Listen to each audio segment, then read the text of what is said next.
Assalamu alaikum. I've been thinking a lot about the following pages from the book that I need to read, as they contain a lot of ideas we may find uncomfortable and seemingly at odds with much of what we want to understand of Iqbal's thinking.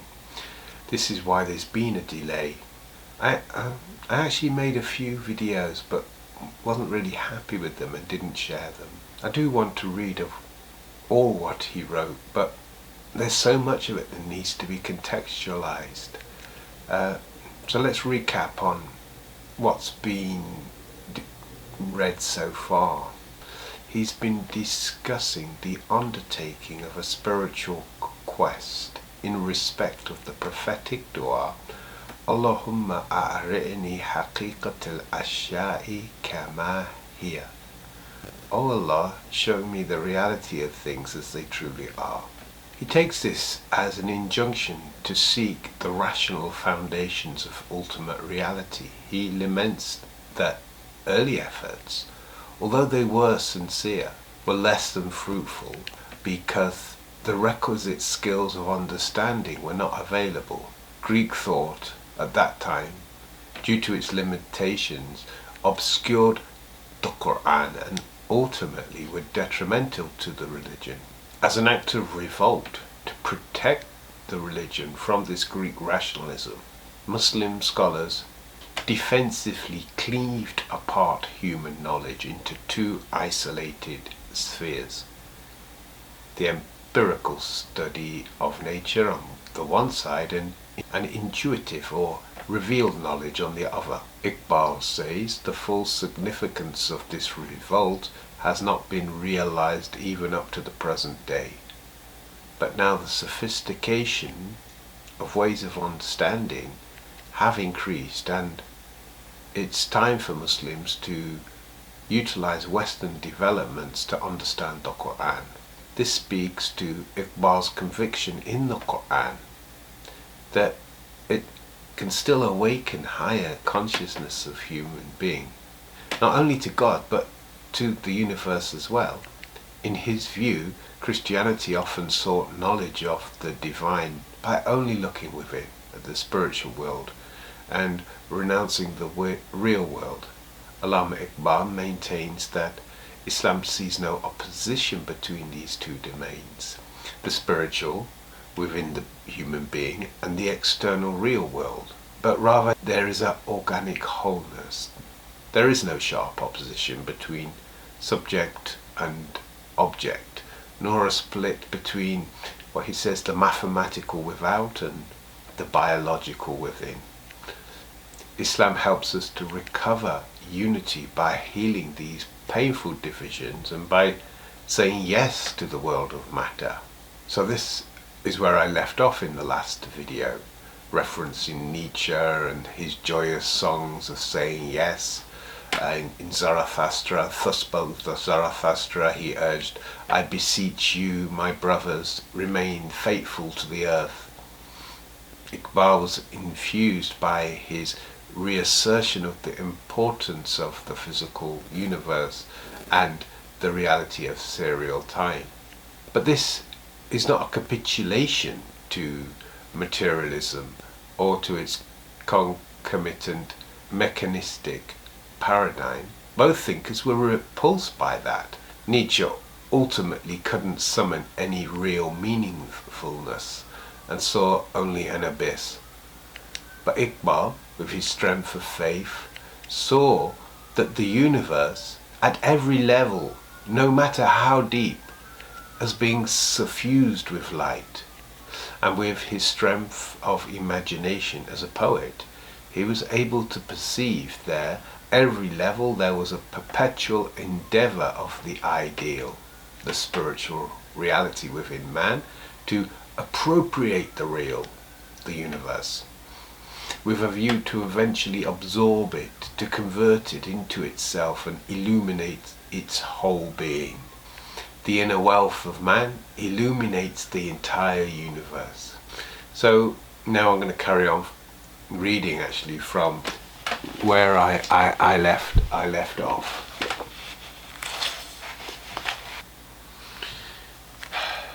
What then, according to the Quran, is the character of the universe which we inhabit? In the first place, it is not the result of a mere creative sport. We have not created the heavens and the earth and whatever is between them in sport. We have not created them except for a serious end, but the greater part of them understand it not. ما خلقنا السماوات والأرض وما بينهما لاعبين ما خلقناهما إلا بالحق ولكن أكثرهم لا يعلمون. It is a reality to be reckoned with. Verily, in the creation of the heavens and on the earth and in the succession of the night and the days are signs for men of understanding who standing, sitting and reclining bear God in mind and reflect on the creation of the heavens and the earth and say, O our Lord, thou have not created this in vain.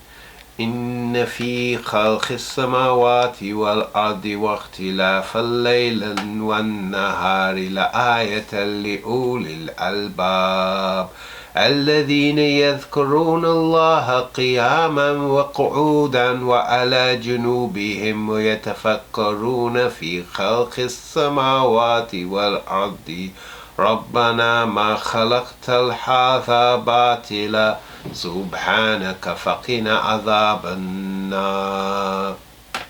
Again, the universe is so constituted that it is capable of extension. He, God, adds to his creation what he wills. يريد في خلق ما يشاء إن الله على كل شيء قدير. It is not a block universe, a finished product, immobile and incapable of change. Deep in its inner being lies perhaps the dream of a new birth. Say, go through the earth and see how God hath brought forth all creation. Hereafter he will give it another birth. قل سيروا في الأرض فانظروا كيف بدأ الخلق ثم الله ينشئ النشأة الآخرة إن الله على كل شيء قدير. Here we really enter into a very important aspect of Iqbal's thinking, that within the meticulous study of nature, what could be described as being at a scientific level, there is a theological study too, one that is as much a pious devotional pursuit as it is an epistemological one. So an accurate comprehension of the universe is actually a requirement of knowing the divine. He then goes on to say this about the universe. In fact, this mysterious swing and impulse of the universe, this noiseless swim of time which appears to us, human beings, as the movement of day and night, is regarded by the Quran as one of the greatest signs of God. God causeth the day and the night to take their turn. Verily, in this is teaching for men of insight. يُقَلِّبُ اللَّهُ اللَّيْلَ وَالنَّهَارَ إِنَّ فِي ذَلِكَ لَعِبْرَةً لِأُولِي الْأَبْصَارِ. Here Iqbal is stressing the importance of the sciences such as physics and astronomy.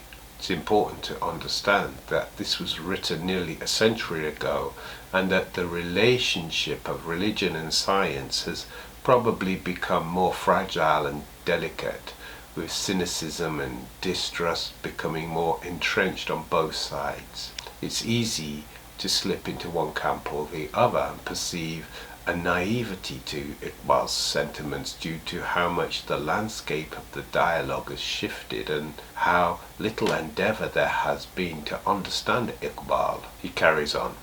This is why the Prophet said, do not vilify time, for time is God. لا تسبوا الدهر فإن الله هو الدار. And this immensity of time and space carries in it the promise of a complete subjugation by man, whose duty is to reflect on the signs of God and thus discover the means of realizing his conquest of nature as an actual fact. Reading today, subjugation and the conquest of nature are phrases that grate on our sentiments. Science and technology seemingly has destroyed so much of nature. Human beings are accused of being a malignancy, but such phrases are not exactly alien to the Quran. He goes on to recite these verses in his own translation into English. See ye not how God has put under you all that is in the heavens and all that is on the earth, and hath been bounteous to you of his favours, both in relation to the seen and the unseen. Alam tara anna Allah sakhara lakum ma fis samawati wa ma fil ard wa asbagha alaykum ni'matan zahiratan wa batina, and he hath subjected to you the night and the day, the sun and the moon, and the stars too, are all subject to you by his behest. Verily in this are signs for those who understand. وَسَخَّرَ لَكُمُ اللَّيْلَ وَالنَّهَارَ وَالشَّمْسَ وَالْقَمَرَ وَالنُّجُومَ مُسَخَّرَةٌ بِأَمْرِهِ إِنَّ فِي ذَلِكَ لَآيَةً لِقَوْمٍ يَعْقِلُونَ. But still, after those verses, it's understandable to have reservations about what Iqbal is trying to expound here. These phrases have to be read in respect of what he calls the perpetual endeavour. Iqbal holds that the human being is a spiritual reality tasked to appropriate, to absorb, to convert and to illuminate the entire universe. The completion of this is a very spiritual victory. Iqbal sees humanity as having a cosmic vocation, not to dominate but to participate in Allah's creative purpose of becoming.